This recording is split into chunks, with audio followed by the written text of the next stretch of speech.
G'day everyone, Clok-Roo reporting, and today I thought I might do something special. Today marks 2 years since I uploaded my first fanfiction to DevinatArt. While my work hasn't gone on to become super mega popular, I do get some traction and attention, especially with Shantae, which is where I started.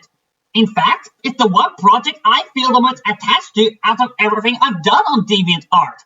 And I think the largest reason why is because people really want a Shantae cartoon, which is what my Shantae fanfiction really is. They're concepts for a cartoon show based on the Shantae property. In the case of my work, I've taken the creative freedom and hit the reset button on the series to start from scratch. While I do adhere to some formalities of the series, character traits, and interactions, this is in essence an alternate take on the series as opposed to being directly tied to the games. Think of it like how Sonic X is to the Sonic the Hedgehog series. And I thought it would be fun if I did a live reading of the original pilot story.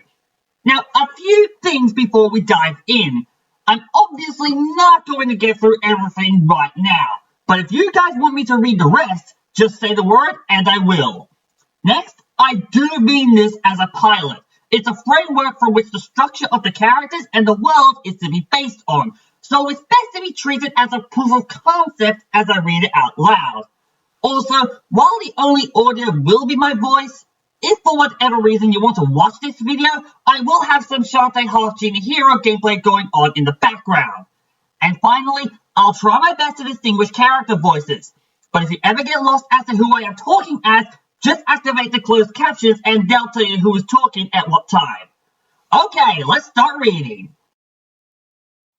The pilot begins with a night shot of Scuttletown. It is almost completely black against the night sky, with only a few lights on here and there, including one in particular, the workshop and residence of the inventor Mimic. A completely unknown character, nothing about them is defined and visible aside from their silhouette, approaches Mimic's workshop and stops just before the door. They sigh once and then go to knock on the door. Inside, Mimic, who looks around 15 years younger than he's supposed to be, is working away on something at his workbench. Suddenly, there is a knock at the door. Who's there? There's no reply. A little confused, Mimic approaches the door and opens it. There's no one outside, until he looks down and sees a basket with a blanket covering it. Mimic reaches down and pulls back on the blanket, revealing a quietly sleeping baby girl with a familiar-looking wisp of purple hair. There is also a note left behind with the girl. Mimic reaches for it and begins to read it. Brother Mimic, please take care of my baby girl for me. Promise me she grows up to be brave and strong. Her name is Shantae. Mimic continues to read the note in mutters. When he has finished, he lowers the note, revealing his wide-eyed expression. He looks down at Shantae, still sleeping quietly. Mimic smiles at the sight of her. I promise, brother. Mimic reaches down and picks up the basket and cradles it. Shantae stays asleep through the whole thing. There is a huge smile on her face. I'll take good care of her for you. The scene ends with a slow zoom in on Shantae's face. 15 years pass and we arrive at the present day. Following the opening credits, we pan down on morning in Scuttletown. The scene cuts to Shantae, sleeping peacefully in her room above her uncle's workshop. She's dressed in a sleeping gown and her hair is all tousled. Slowly, she awakens and rises. She stretches with a yawn, rubs the sleep from her eyes, and then walks to the window. The view Shantae has is one of the sea beyond. She peeks around the corner and can see people already on their morning business. And then... Shantae, you awake yet? I'm up, Uncle! You better hurry downstairs and have breakfast. You'll be late for school if you don't. I'll be down shortly. Shantae is quickly shown getting in her school clothes. Normally. A simple attire of white shirt, tie, and, in her case, skirt, along with white socks and shoes. She's also shown tying her hair up in its signature ponytail look. After all that, Shantae rushes down the stairs. The kitchen and dining space are joined, with the kitchen being just behind the dining table. Mimic, now looking as he should, is just finishing up his breakfast with a glass of milk. He puts the glass down and sees his niece. Morning! Ah, just in time. I made waffles using my new waffle maker. At that moment, a machine in the kitchen behind him pops open to reveal waffles. They look awful. They're black and flatter than pancakes, and they look as though they have splattered a bit. Needless to say, they aren't really appetizing. Tuck in. I think I'll stick to cereal this morning. No biggie. More for me, then. As Shantae and her uncle talk, she goes about setting herself up breakfast. Normally. In fact, it's obvious from how Shantae is behaving that she is completely unaware that she is half-Genie, which should be an obvious fact if you're listening to this. If not, sorry for spoiling that for you. Is there still juice? Oh yes, plenty. You didn't make it yourself, did you? No, I'm afraid not. Good. The fruit juice I made last month had a problem, so I had to buy the stuff from the store.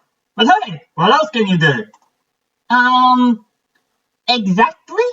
Yeah, exactly. Don't worry, I'll try and fix it soon enough. Shantae winces at the words. By now, she has poured out her breakfast and juice and now goes to sit with Mimic at the table. First day back for the year. You excited? Yeah, looking forward to catching up with my friends again. It feels like it's been months. It has been months. And don't you usually see your friends from time to time? Only Sky. I can't stand to be around Bolo in public. Or rather, Sky can't. Why? I thought you said he was your friend. One of your best, actually.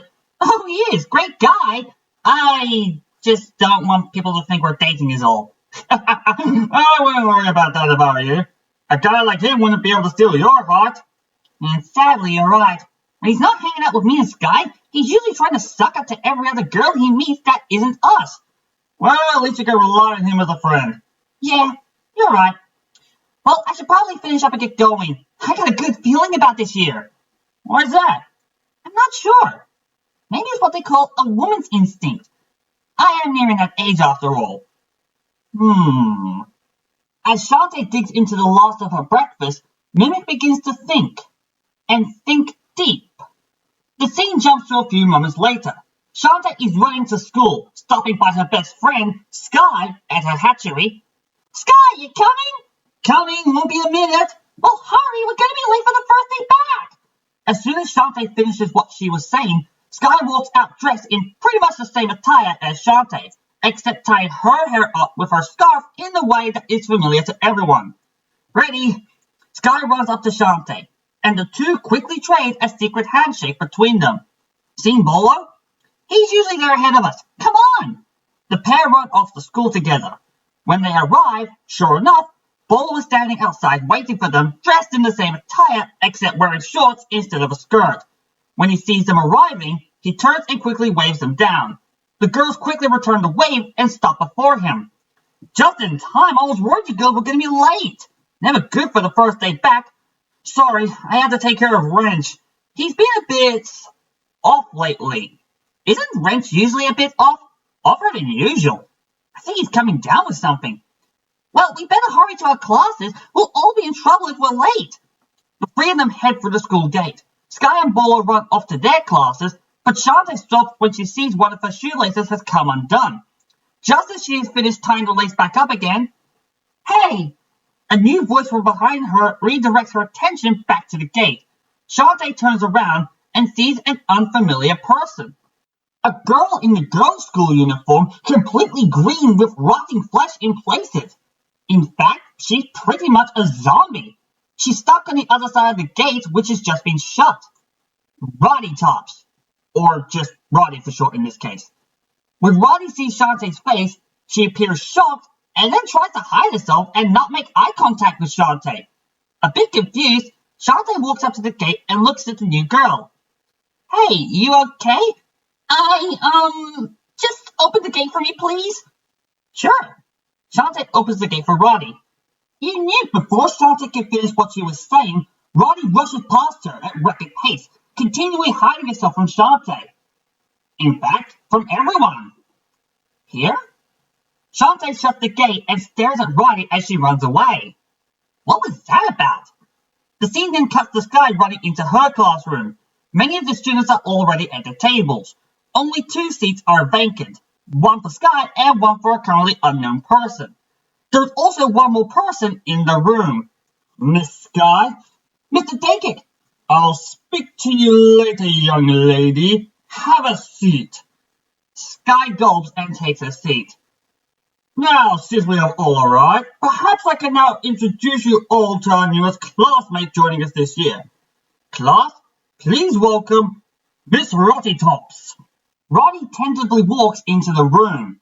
It's apparent that she's shy and nervous about being a zombie in an all-human room. Sky quickly remarks to herself on how Roddy is a zombie. Is she a... Now, I know Miss Rotty-Tops here may look different, but I have assured her that she will fit in just fine. Sky looks across to where two girls, Twitch and Vinegar, are trading mischievous smiles and giggles. She looks from them back to Roddy, and tugs at her collar as if to say, I don't know. The scene jumps ahead a bit to lunchtime break. Sky is waiting for Shantae and Bolo in what might be considered their regular spot. Sky, as she is eating her lunch, then sees Shantae approaching. Shantae! Sky! You get in trouble? Nope, got there just in time. You? Well, annoyingly, I got stuck with Mr. Dakic and got in trouble. Oh, I had him last year, and apparently I've got him for mathematics. Again! He's a super punctual one. Yeah, being on time, as I put it to him, was not good enough. I take it aside you running into the room didn't sit well with him? No. It also doesn't help that what Sky was going to say goes unsaid. For now, as they are distracted by the sound of Bolo trying to suck up to a pair of girls. Yeah, I'm pretty awesome looking, I know. I got the whole package, ladies. Muscle, brains, speed, strength. I also managed to bring along my weapon if you want to. Bolo goes to grab his mace. It's not where he puts his hand.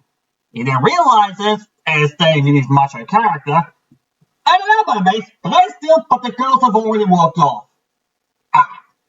From a distance, Sky and Shantae are sharing an expression that says that they've seen their friend act like this before. A lot. And he's seen him fail before. A lot. $10 comes to us and says that went well. No need. Sure enough, Bolo turns around, sees his friends, walks up to them, and says in an upbeat tone, well, that went well. In complete unison, the girls roll their eyes. In fact, their body language response, along with the sigh, is in perfect sync with each other. So, what you girls get up to during the holidays? Mostly just soaking up the sun.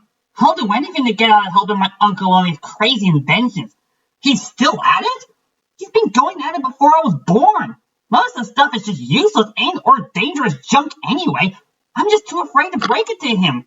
I'm sure he'll come good one day. And Sky, I take it you've been hard at work in your hatchery? You bet. I managed to train our birds to fly in unison, and I even trained wrens to help me retrieve specific items when I ask for them. Useful when I'm trying to hatch a bunch of wild eggs at the same time. I'm guessing you, Bolo, spent the time off trying to suck up to some girls? Actually, I've been working on defending myself and becoming a hero. Really? Why? What, you didn't see them? The flyers up around town at the moment. You're looking for a town hero to help defend us from evil. And I want to get that role as much as anyone else. You do realize that you're not really cut out for the job, don't you, Bolo? Yeah, you barely even know how to aim that mace of yours. You're more of a danger to scuttle down than an actual savior. Oh, and I guess you could do better, Sky? As her friends argue, Shantae loses interest in the conversation. I reckon I can tag your backside similar by having Wrench peck it. Once. Oh yeah? Because training birds is totally going to help defend Scuttletown when risky boost comes, isn't it? Having muscle isn't enough, Bolo. You need to have brains as well. I have brains. I know every word you just said then. Well, what did I say? Fed up with their arguing and to snap Bolo out of thinking, Shantae interferes. Guys, will you cut it out? Why is it you two must argue over anything that is everything? Sorry, Shantae.